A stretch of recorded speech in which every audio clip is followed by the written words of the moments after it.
Your Excellencies, distinguished delegates, ladies and gentlemen, it gives me great pleasure to join you today during this year's observance of the World Cities Day. And I'm especially delighted that Nakuru County, here in Kenya, hosts this first ever virtual edition. This year's theme, Better Cities, Better Life, with a sub-theme of valuing our communities and cities, is not only timely and extremely relevant, especially given the current circumstances facing all the nations of the world. The coronavirus disease has brought to the fore just how urgent it is for our cities and communities to implement appropriate measures to improve the physical conditions and available amenities for all our urban residents.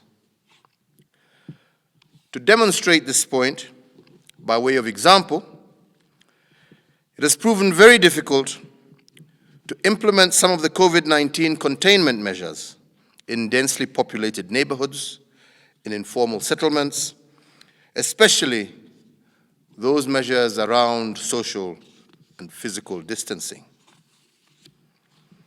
It is, however, important to underscore that improving our cities and communities cannot be a unilateral initiative of each nation, implemented in diverse but with differing physical approaches at the municipal level.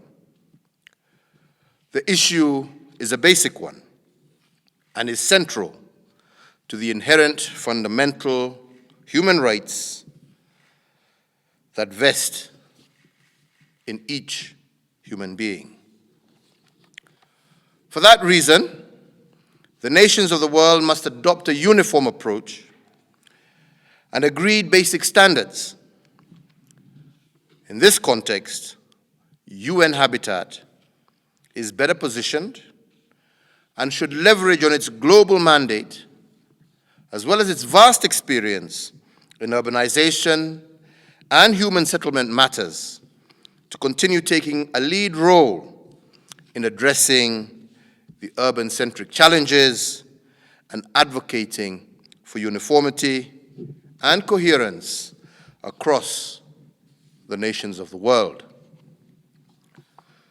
To deliver on the same, there is an urgent need for UN Habitat to develop innovative and alternative ways of mobilizing extra resources as it seeks to take on additional roles and responsibilities.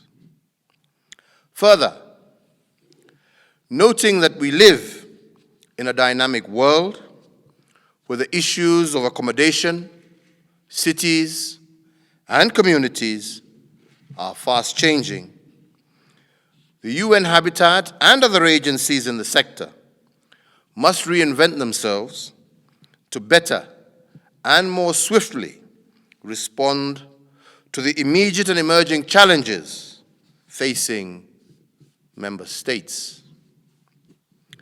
Distinguished delegates,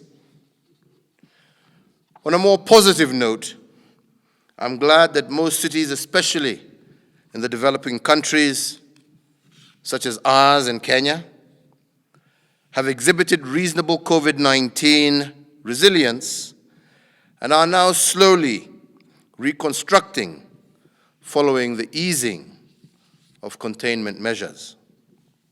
Moreover, it is important to underscore that COVID-19 resilience should not be a standalone issue.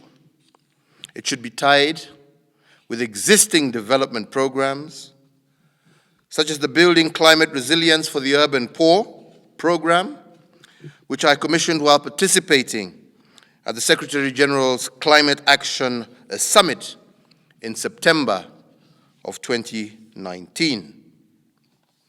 So I therefore urge that the Building Climate Resilience for the Urban Poor program be fast-tracked on its own merit, as well as a vital pillar in addressing COVID-19 and its negative impacts on life in our urban areas. To that end, my government will hasten the establishment of the Building Climate Resilience for the Urban Poor Secretariat at the State Department for Housing and Urban Development, as well as the provision of seed funding to the tune of $250,000 for application in the initial tasks of the program. These tasks include identifying hotspots, cities, informal settlements, and communities where underlying socio-economic vulnerabilities are exacerbated by increasing exposure to the impacts of climate change and other socio-economic shocks. And I encourage other United Nations member states to consider establishing similar programs. Distinguished delegates, citizens must not be mere spectators to development planning. Rather, they should be the driving force in shaping their living conditions and the amenities developed by their respective governments. We in Kenya have taken our national urban development legislation, anchored on Article 187 of our Constitution, which expressly requires the involvement of citizens in urban development discourse through established citizen fora, as expressed in the Urban Areas and Cities Act. So, ladies and gentlemen, it is important to note that despite the efforts made to reap from urbanization, Kenya and other African countries continue to contend with the negative effects of rapid urbanization. These have posed challenges that are far beyond the management capacity of most governments and their attendant local or devolved units. Some of these challenges include shortage of decent housing, as manifested by the proliferation of informal settlements, strain on the limited basic public services available, exacerbated urban environment degradation, social strain on the urban dwellers, increased incidence of crime, increased disease burden, and an upsurge in urban disasters. Sadly, these challenges are compounded by emerging global shocks such as the COVID-19 pandemic, climate change, as well as global economic downturns. These emerging global challenges and their municipal effects reduce the resources available for improving urban infrastructure and living conditions. Going forward, we must find a better and more dynamic way to support developing nations in their quest to improve housing and urban development, noting in particular their resource vulnerability and limited funding options. Distinguished delegates, our nations and the world as a whole are rapidly urbanizing. Up to 200 million people are added to Africa's urban population every 10 years, and over 35% of Africa's nearly 1.35 billion people currently live in urban areas. This, by prediction, is set to rise to over 50% by the year 2030. Globally, slightly more than half of the 7.8 million people alive today live in urban areas.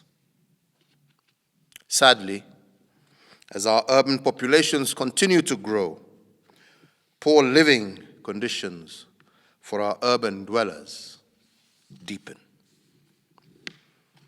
I therefore urge today that the focus of this year's World Cities Day be reinvigorated of our collective resolve to put in place necessary systems and institutions to cushion the most vulnerable in urban areas.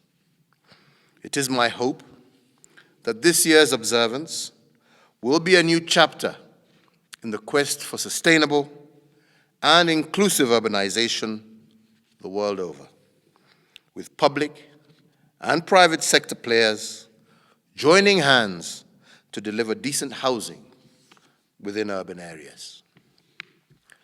Ladies and gentlemen, in conclusion, therefore, the task before us is one of the most important in the present age. How we address the issue of delivering on better standards of life within better urban areas will determine the fate of billions of humans for decades to come, if not centuries to come. We must all strive to ensure that the urban areas deliver decent and affordable housing for all residents, not just a few well-to-do with basic services and infrastructure available. By doing this, we will ensure that a basic need and a fundamental right will be enjoyed by all. I thank you all for your attention.